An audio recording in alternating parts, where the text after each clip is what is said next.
In Tanzania, Africa's largest population of lions are achieving the impossible. In my 12-year career of lion work, I've never seen anything like this. These consummate killers normally take down wildebeests and zebras with ease. But here, they've broken the rules and developed a ferocious appetite for an unlikely prey. They're being hammered left, right, and center. They're taking on the giants, risking death to attack colossal giraffes, 6 times their own size. Giraffes have been known to kill lions when they're defending themselves. So how are they doing it? Have they become specialist killers? They are proficient hunters of giraffe, or experts in giraffe hunting. And what does the future hold for one of nature's giants? There's certainly a concern about becoming more endangered or even going extinct.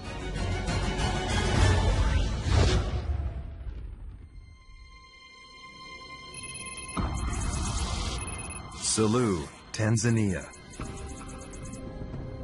One of Africa's wildest and largest game reserves.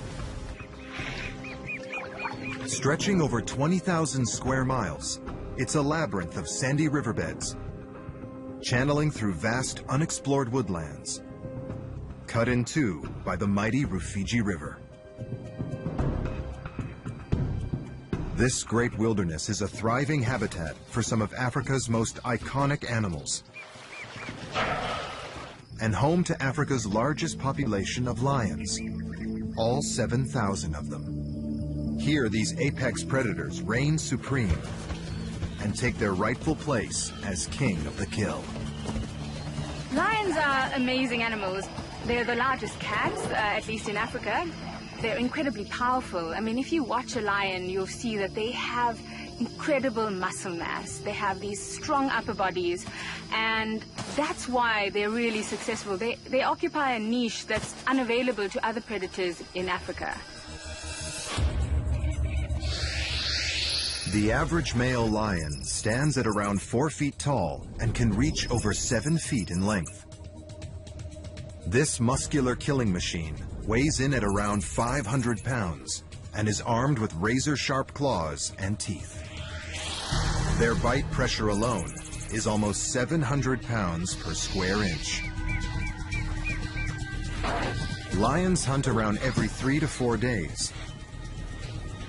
To maximize their success, they normally choose animals close to their own size. There are various factors that I think come together to make the ideal prey for lions. So 1, you want something with a lot of meat on it. 2, you want something about the right size for a lion to bring down. And 3, you want something that's readily available.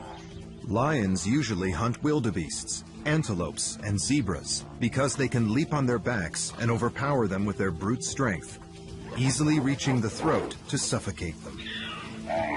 But lions are opportunistic hunters and occasionally will attack slightly larger prey. Every now and then, usually quite rarely and usually specific prides, will concentrate on larger game like buffalo. But bringing down buffalo takes more energy, and the sheer size of the prey carries a lot more risk. So anything larger and stronger than a buffalo is usually off limits.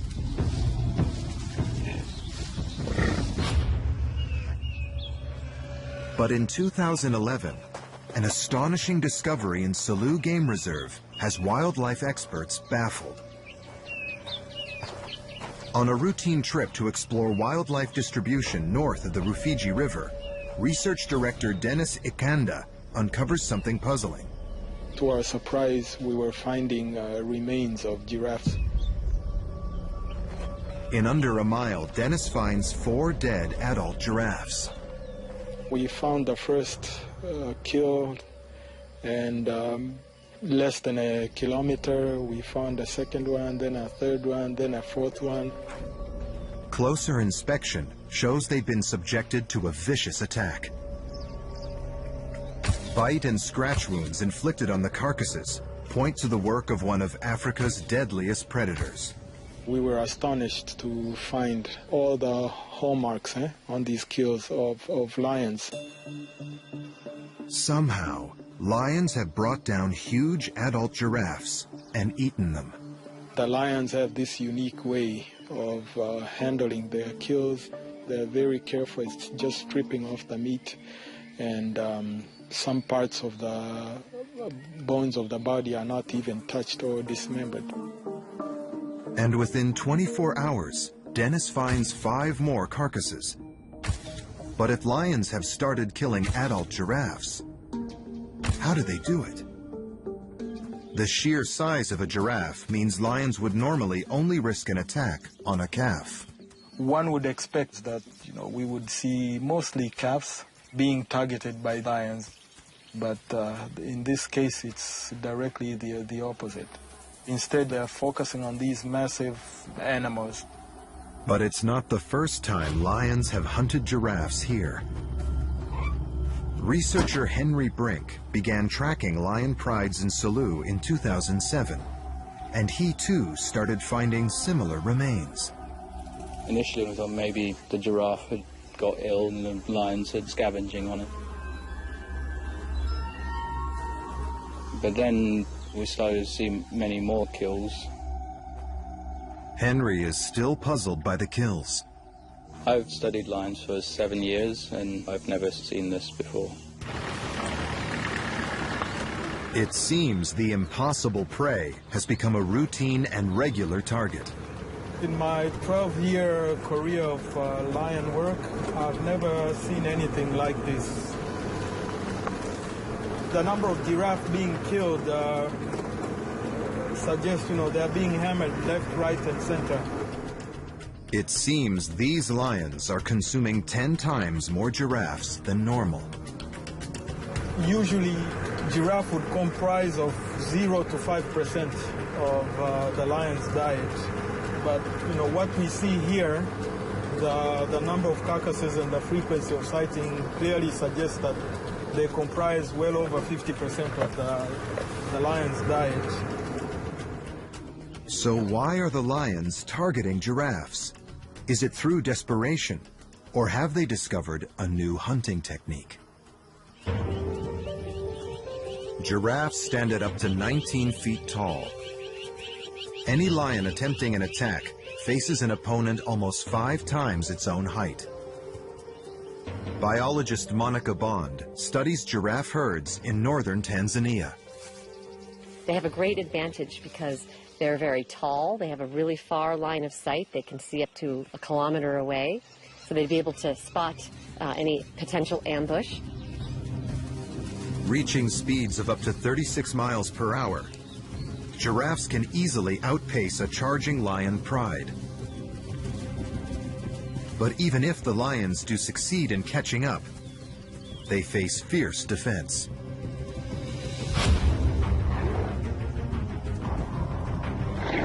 The kicking of a giraffe would be a huge obstacle to a lion. In fact, it's very, very dangerous. They have very strong, long legs, and giraffes have been known to kill lions when they're defending themselves.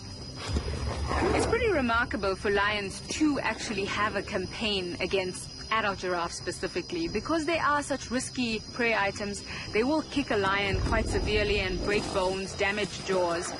Lions are generally quite wary of them, so they might take them if opportunity presents itself, but they wouldn't normally target giraffes specifically. Unlike tackling zebras, the lions can't jump straight onto the victim's back. And the giraffe's great height makes staying out of the line of fire from violent kicks impossible. An adult giraffe has what we call those killer kicks. One kick from their hind legs is enough to bring an adult lion down.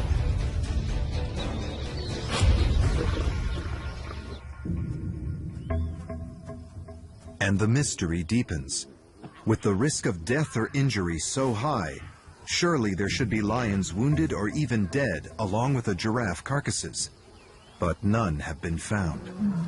We're not seeing any injuries or mortality down to giraffe. which seems to suggest that they are proficient hunters of giraffe, or experts in giraffe hunting. And here in Selous, there's something else that doesn't add up. To take down large prey, lions usually rely on the strength of a large and well-coordinated pride. But Henry's research shows that here, prides are only made up of around 8 lions. It is quite interesting that, in contrast to, let's say, other areas of Africa where large prides go for large prey, here in Selous you have relatively small prides taking down giraffe. When you have smaller prides, of course, larger prides it would be easier to pull down larger prey sizes. But when it comes to small prides, it's a lot more taxing for them to actually pull down larger prey.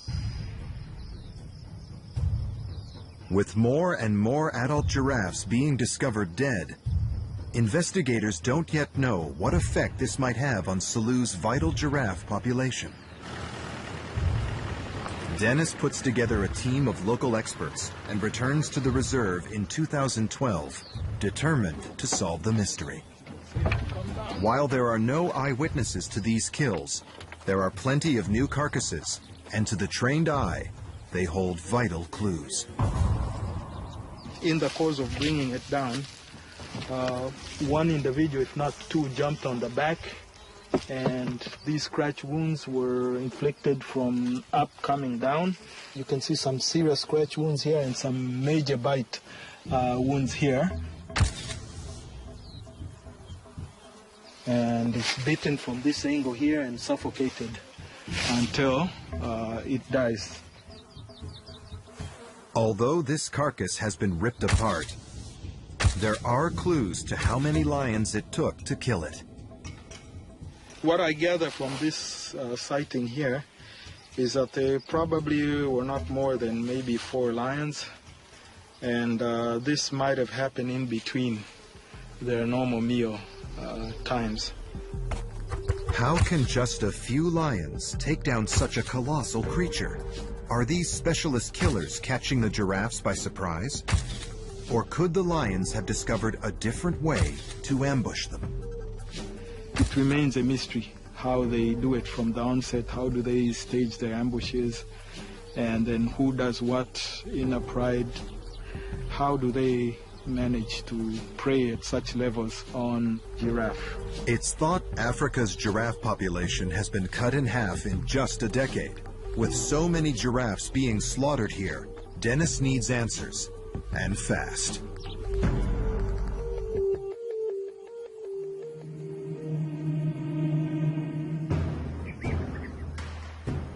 In Tanzania's Selous Game Reserve, lions seem to have changed their prey. Instead of going after zebras and wildebeests, they are taking on the giants, giraffes.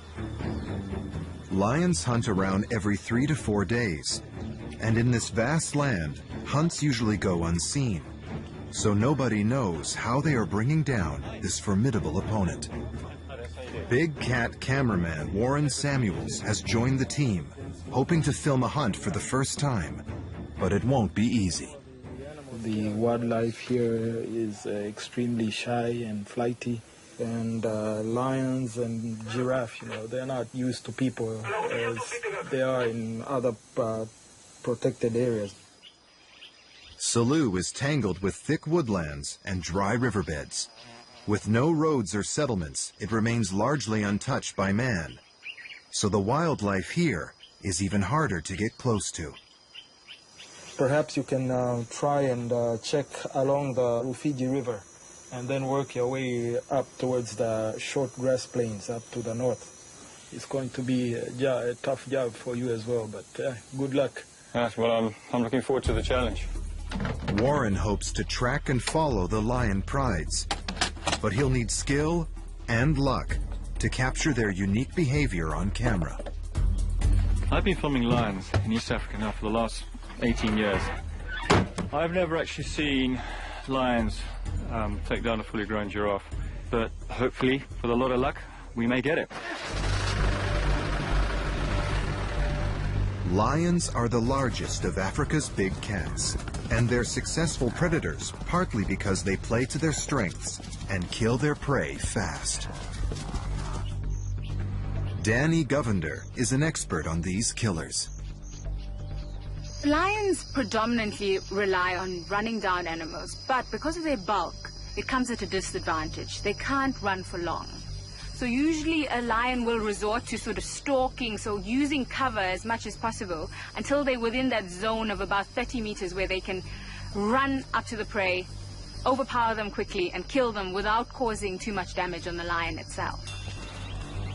A successful pride must set up its territory where they can ambush plenty of small game. So has something changed in Selous? Is there less prey? Is that why lions are now turning to giraffes? It doesn't look likely. With the powerful Rufiji River flowing all year round, there's a permanent water source. So even animals that normally migrate to find water have no need to leave Selous. Here in the Selous, the situation is quite different because of the permanent water source where animals spend almost the entire year in the same locations. There's not much difference in terms of prey selection between the wet and dry season cycles. This means smaller game animals thrive here. Within this Selous system, there's a lot of wildebeest, there's a lot of buffalo, there's a lot of zebra. So why have they also gone after giraffe?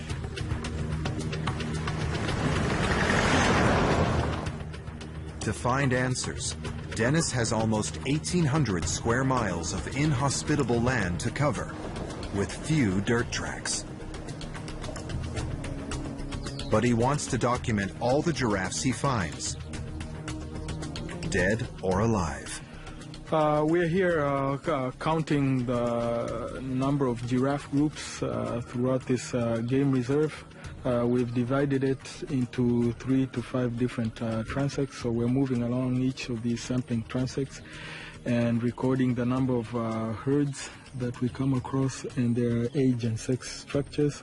At the same time, we're recording the number of giraffe carcasses that we come across. And should we come across any lion group along the transect, we also record them. There's a lot of giraffe herds for Dennis to record. This part of Selous is a stronghold for giraffes, with over 3,000 in the reserve attracted here by the acacia woodlands. It has one of the densest giraffe populations in Tanzania. We've seen a herd which has over 40 individuals, so there's a large concentration of giraffe in this area. Giraffes graze continuously. Incredibly, they survive on as little as just 30 minutes of sleep a day, napping in short bursts and often sleeping standing up. Dennis hopes that by watching their routine, it might help him find clues to how the lions are hunting.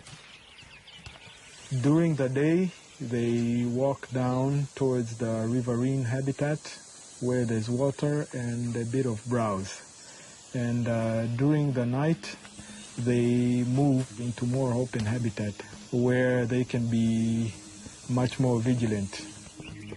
Staying in open areas at night gives them a clearer view of potential predators and an easier escape route. But as he begins to map out the kill sites, Dennis's first discoveries are intriguing. Many are located in similar places to the 2011 kills, and they're in places the giraffes inhabit during the day. In Africa, lions are normally nighttime hunters, but these findings suggest they're executing their attacks in broad daylight.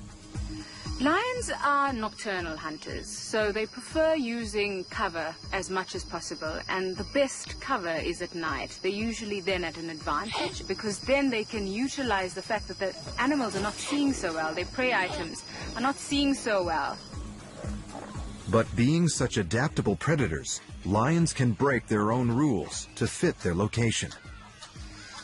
Lions lions use the environment to the best of their ability, so they really do rely on cover as much as possible.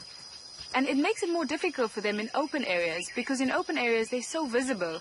They really then will usually only hunt at nighttime, where they again are at that advantage. But in wooded areas, you might actually find that the numbers of killings increase, because they can hunt during the daytime and they've got cover all around them, so they can use that to the best of their advantage.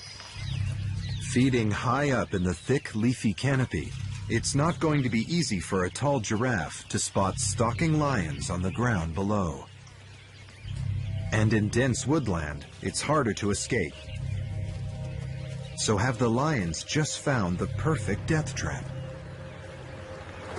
Knowing lions and knowing how well they can conceal themselves in vegetation, this gives them greater advantage when it comes to preying on species like giraffe. And you can see how close this is, and imagine it the size of a giraffe having to run from lions to escape being killed. This kind of vegetation, it's very, very difficult, if possible at all. At first glance, it seems like Dennis has found the answer, but it can't be the whole truth. As he continues to plot the carcasses, many are way out in the open, far from the woodlands. Lions are clearly using this landscape to their advantage, but we're seeing kills in more open habitat type. So clearly, this is not the whole answer. There must be more to it.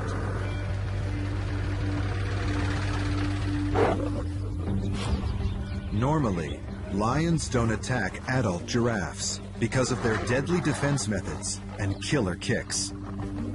This unique footage filmed in South Africa shows just how dangerous an attack can be. But in Selous Game Reserve, adult giraffe carcasses litter the landscape. And no one knows why or how lions are toppling such massive animals. After 3 days, wildlife cameraman Warren hasn't filmed any hunting lions, but he has found more giraffe remains. Dennis, come in for Warren. Come in, Warren. We found a giraffe carcass, which we think these lions have killed. We've picked up tracks around the carcass in the sand there, so it's definitely lions that have killed this animal. We'll just keep on searching for those lions, and maybe we'll get something. Good luck, eh? Thanks very much. Over and out. Dennis adds that carcass to the list, and after days of surveying, he's beginning to see surprising results. What's becoming clear is the kills are clustered together, and it's here that Henry Brink's local expertise provides some vital insights. Having seen where the clusters are, he knows only 3 lion prides hunt in this area. And crucially, they do come into contact with each other. In an 800 square kilometer area, we follow 13 prides. Of those 13 prides, 3 of them are the ones that are bringing down giraffe. Those 3 prides are neighboring prides. So there are 2 things that could be at play. Number 1, they share a similar kind of habitat. Number 2 is that there's interchange between the prides. It means hunting skills, like how to kill giraffes, could move from pride to pride. Lion cubs are taught to hunt by their pride until 2 years old, when the males are driven out. Some males move to neighboring prides and fight to become the dominant leader, but others form a roaming gang that can eventually take over 1 or even several prides. Out in the reserve, Dennis has discovered a gang. What we have here is a group of what appears to be the resident males who are in charge of 2 or 3 lion prides that occupy this area. There's 2 giraffe carcasses close by. It's highly likely these lions are giraffe killers. I mean, you can see how massive they are. And my only guess is, yeah, these guys are real giraffe killers. So I can almost bet you 50-50 that, you know, the giraffe is likely to be their preference over the next day or so. Dennis reports their position to Warren, hoping he can film the hunt. 3 male lions, apparently in their prime, looking very lean and hungry. So Dennis thinks there's a very strong possibility that they're going to hunt. And hopefully we can get them hunting giraffe. So while Warren tracks the gang, Dennis focuses on another question. It looks like there are 3 prides specializing in catching giraffes, and they are potentially passing on this knowledge to each other. But how are they killing them? Have they created a new hunting technique? Or have the giraffes in Selous become somehow more vulnerable to attack? Predators are primed to detect weakness, and these giraffes could be sick.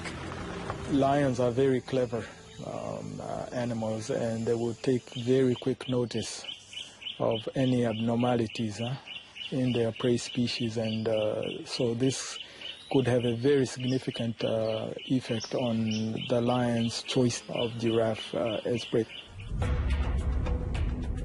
Over 350 miles away in Tarangire National Park, researchers Monica Bond and Derek Lee are studying a menacing condition that's been creeping through giraffe herds. She has giraffe skin disease on the front leg. Yep.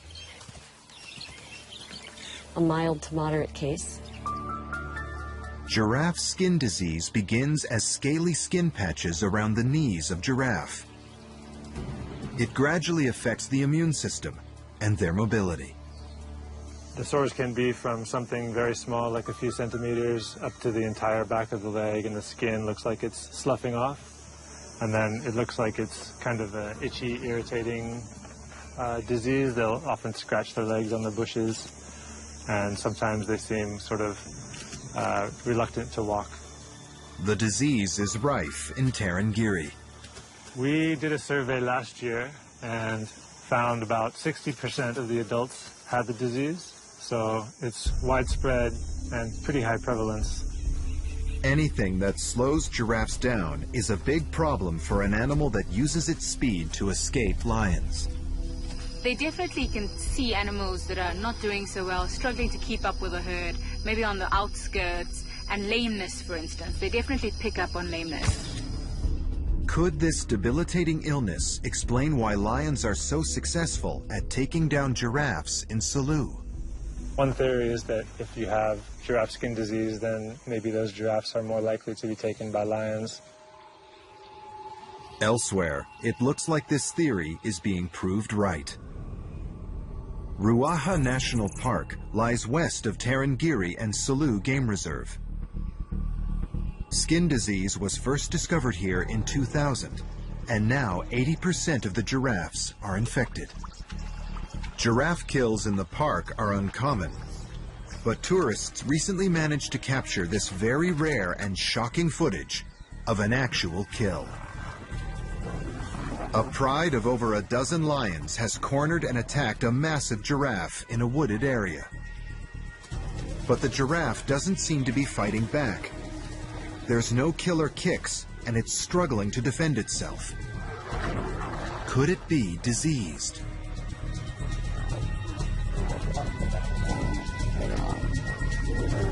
Eventually, one large lion manages to topple the enormous creature.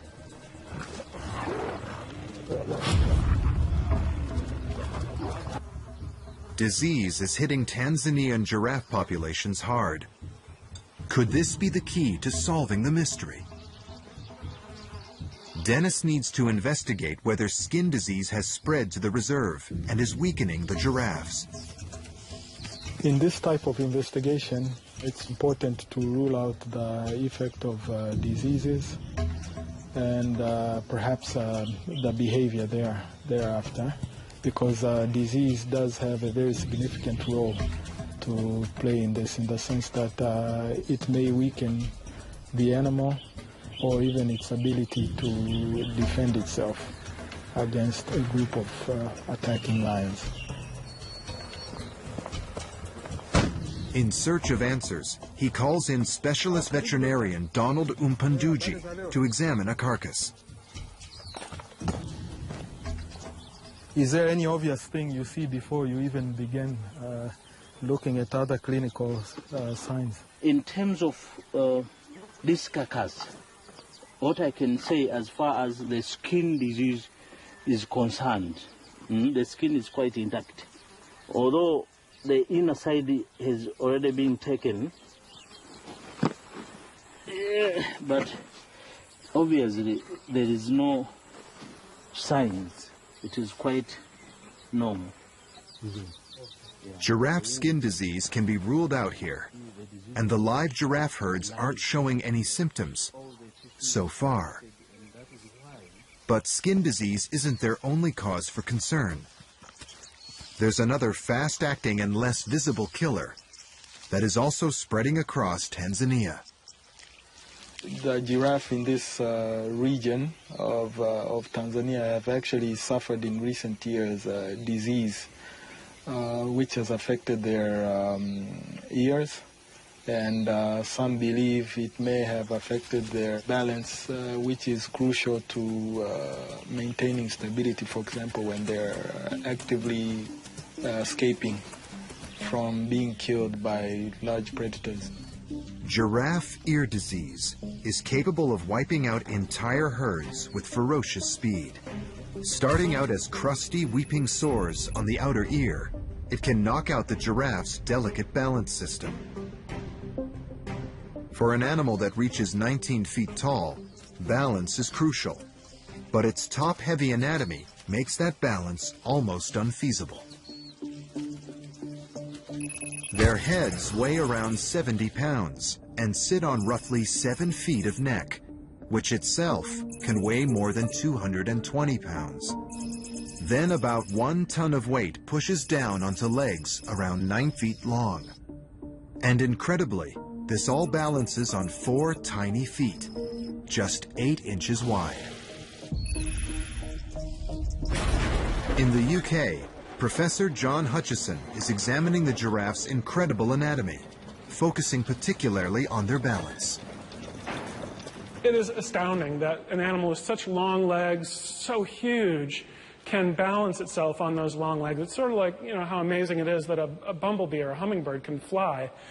But here we've got a giant animal really living at extremes of size. Why aren't they tipping over all the time? Of course, evolution is pushing them to not do that, because that would be bad. You wouldn't have many babies if you kept falling over and killing yourself. So they've evolved to have careful control, but they're still limited in what they can do by being so big and so unstable.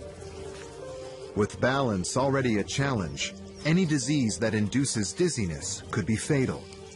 Wobbly, disoriented giraffes would give any predator a huge advantage. So a giraffe, if it did have a problem with balance, if it had something wrong with its inner ear or some other organ of balance, it would be in real trouble, because it's got this inherent instability. Unlike skin disease, ear disease hit Salu hard. When it was first reported in 1999, it had already infected around 30% of the giraffes. It's thought the disease had died out, but has it made a lethal comeback? Is that the cause of all these carcasses now? Out in the reserve, Vet Donald wants to look for signs. Classic symptoms are drooping ears and swarms of flies that hang around the oozing infected sores. This one here, on our right, which is normal. You see, you can see the ears are flapping quite well. You see, they are responding to the environment. So at this particular distance, I can make an assessment. You see, everything is okay. He continues to survey the herd, and so does Dennis. They find nothing. We have not seen any signs of diseases in the different groups of giraffe that we come across here and elsewhere in the reserve. It's great news for the giraffes, but it seems like a dead end for the investigation. Then, in the reserve, cameraman Warren Samuels has managed to capture a tantalizing moment. He's filmed a lion sizing up a giraffe, but not quite the way he'd hoped. This is the closest I got to filming lions hunting giraffe. And this is one of the adult females lying out here, and as you can see the herd of giraffe in the background. So I managed to get both in the shot. She was showing some interest in the giraffe, but they had clearly seen her, and she knew that, which is why she wasn't attempting to stalk. But I got quite excited. I thought, this is it. This might just happen. It may all kick off, but unfortunately the giraffe had already seen her. This has probably been the biggest challenge I've ever had to face when it comes to filming lions. I think it just highlights the fact that trying to operate here in the Selous is really, really difficult. The terrain here has defeated Warren, but for Dennis, it seems to have provided the answer to the lion hunting mystery.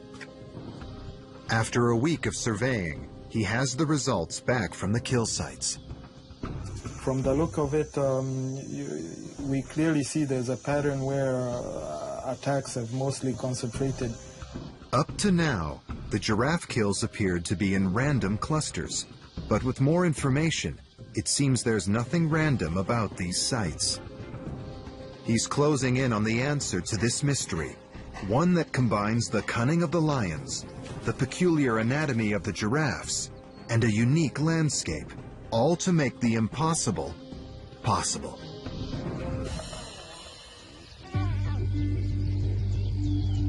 So what is happening in Selous Game Reserve? Why have the lions switched from hunting wildebeests and zebras to targeting colossal adult giraffes? After an extensive investigation, Dennis's research team has finally uncovered an answer that is both complex and incredibly simple. They've recorded the location of every giraffe kill on the reserve. Added to the carcasses he found in 2011, the new positions have revealed a definitive pattern. They're spread over an area of just 25 miles and in two distinctive landscapes, wooded slopes and on dry riverbeds. The patterns that we see is that most giraffe kills cluster in this particular habitat type, and looking around you see there's lots of sand, there's a lot of brush, and all this clearly shows that the nature and topography of the habitat around here clearly has a part to play. This suggests the lions have discovered at least two perfect recipes for a giraffe ambush. The first is on a riverbed. Adult giraffes can weigh in at a massive 1.7 tons and are designed to run on hard, compact ground, not the soft, sandy riverbeds of the Selous. The giraffe cope quite poorly in this sandy terrain. They're highly disadvantaged because of their weight, whereas lions, which are like 6 times lighter than the giraffe, have a much better advantage of running through this. And it looks like this is how the lions do it. To get between their feeding sites, giraffes walk along the firm riverbanks or cut across the riverbeds themselves. The lions lie in wait to ambush from the scrub, chasing the giraffes through the sand and running them down. Any giraffe trying to escape here would sink fast, never building up enough speed to outpace a lion attack. You can see that the lions are taking advantage of this sandy soil. It's very difficult as it is, even for us. When you're walking, your feet are sinking in, and you don't really have that balance you need to fight off a group of lions that are busy trying to attack you. And as with many of other kills that we see, this sandy location happens to be where the giraffe finally gives up its struggle against these lions. But sandy riverbeds aren't the only location the lions are cashing in on. Selous is a haven for giraffes because it's rich in their favorite food, acacia trees. But though the food is good for them, the hilly geography definitely isn't. Giraffes have certainly evolved for a savanna-type environment, rather open, not too many obstacles, fairly flat or gentle rolling hills maybe, but not for rough terrain by any means. Their height and their elongated shape makes it very difficult for them to go up and down steep slopes. They're really reluctant to do that. It's not like they'll never go on a steep slope, but they'll most certainly want to avoid that. Certainly if there's a predator around, that would be a very dangerous place for a very tall, thin, elongated, top-heavy giraffe to be. Out in the reserve, this giraffe carcass is at the bottom of a classic wooded slope. It seems the lions have learned to ambush giraffes in these dead-end valleys, where they can't easily escape. If you have a look at this, it's really dense thicket, ideal habitat for lions to hide in. You can see the giraffe is here at the base of the hill. The giraffe is killed at the base of the hill. If you look at the hill, it's very steep and it's covered in this sort of loose boulders. So the thicket we were just in, the lions can hide in that, get close to the giraffe, and then ambush or charge the giraffe. The giraffe runs for the hill, stumbles on these loose boulders, and then the lions try and get a neck hold or a face hold and then bring them down. But why now? This wilderness is untouched and the land unchanged. What triggered the lions to break their own hunting rules? As the investigation comes to a close, Dennis meets local safari guide Festo Masafi, who delivers some vital information. Remarkably, in his 15 years in Selous, it turns out that Festo has seen lions killing giraffes more than once. 15 years ago, I saw my first lion hunting a giraffe. I was so surprised. So you've actually seen the lions bringing the giraffe down? Yes, I did. It seems this current generation of lions wasn't the first to hunt down adult giraffes, and that's a critical clue. The fact that he has on 2 separate occasions witnessed the lions actively bringing a large adult giraffe down, clearly indicates that it's a phenomena that is ongoing. We have evidence now of at least 2 successive generations of lions executing this. Perhaps what's most significant about Festo's first sighting is that it was 15 years ago when Selous' giraffe ear disease epidemic was at its peak. Did the strong, adaptable predators see a weakness they could exploit? Was it the giraffe was stumbling around and looking very weak, and then the lion realized, okay, this animal can be killed quite easily? Or was it the giraffe stumbling on really loose rock and then falling over and the lion being nearby and suddenly going for it? And then this behavior carried on and is carrying on. It's likely the first generation of lions learned to kill giraffes when they were weakened by disease. Then over time, passed on this knowledge and taste for giraffes to their young. This could make the current generation of lions so skillful that they can even overcome healthy adult giraffes. Right now, there are only 3 lion prides specializing in giraffe kills. But could these skills spread? The ability to learn is amazing, and they do teach each other. So if a lion physically observes another pride taking down a giraffe, they can actually learn these behaviors. But it needs to usually be seen, observed, and then taught to the rest. With such a strong giraffe population in Selous, it's not enough to put them under threat. But lions aren't the only danger giraffe herds face. Across Africa, many are struggling to survive in a rapidly changing land. And while lions are more adaptable, it seems giraffes aren't. It's difficult to know what the future of the giraffe will be. Predictions can be really, really tricky, but these are big animals. They evolve slowly, and changes are happening in their environment really, really quickly, so they're at risk. There's certainly the concern about becoming more endangered or even going extinct if the pace of change was too quick for them. The long-term future for Africa's giraffe populations may be unsteady, but here, for the mighty and resourceful lions, it's looking stronger than ever. The lion's a hugely adaptable creature. It thrives in a whole range of different habitats, and learning to hunt different prey species is something that it has done in the past, and I'm sure it'll